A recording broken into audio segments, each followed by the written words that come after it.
مسجد اقصی اسرائیل کی جانب سے 40 روزہ بندش کے بعد دوبارہ کھول دی گئی۔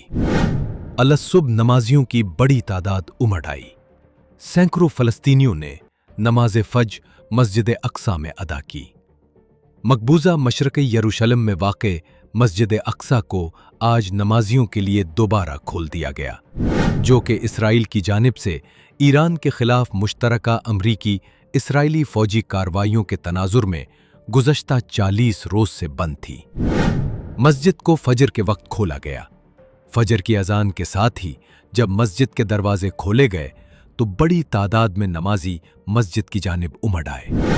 متعدد افراد کو آنسو بہاتے اور مسجد کے صحنوں میں سجدہ شکر ادا کرتے دیکھا گیا۔ سینکڑوں مسلمانوں نے نماز فجر باجماعت ادا کی۔ اگرچہ مسجد کو باضابطہ طور پر کھول دیا گیا ہے، لیکن فلسطینی نمازیوں کے داخلے پر بدستور سخت پابندیاں برقرار ہیں اور مقامی افراد کی رسائی کو محدود رکھا گیا ہے۔ دوسری جانب اسرائیلی حکام کی طرف سے صہیونی آبادکاروں کو مسجد اقصی کے احاطے میں داخلے کے لیے نسبتاً زیادہ وقت اور سہولتیں فراہم کیے جانے کی اطلاعات ہیں۔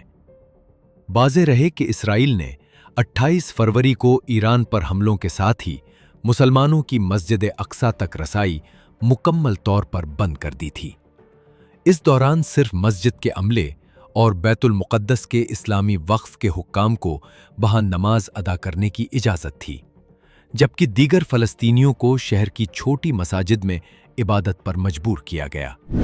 حکام نے اس سال عید الفطر کی نماز بھی مسجد اقصی میں ادا کرنے کی اجازت نہیں دی، جو 1967 عیسوی میں مشرقی یروشلم پر اسرائیلی قبضے کے بعد پہلی بار ایسی پابندی تھی۔ اسی عرصے کے دوران اسرائیلی حکام نے یروشلم میں عیسائیوں کے مقدس ترین مقامات میں سے ایک چرچ آف دی ہولی سپلکر کو بھی بند رکھا۔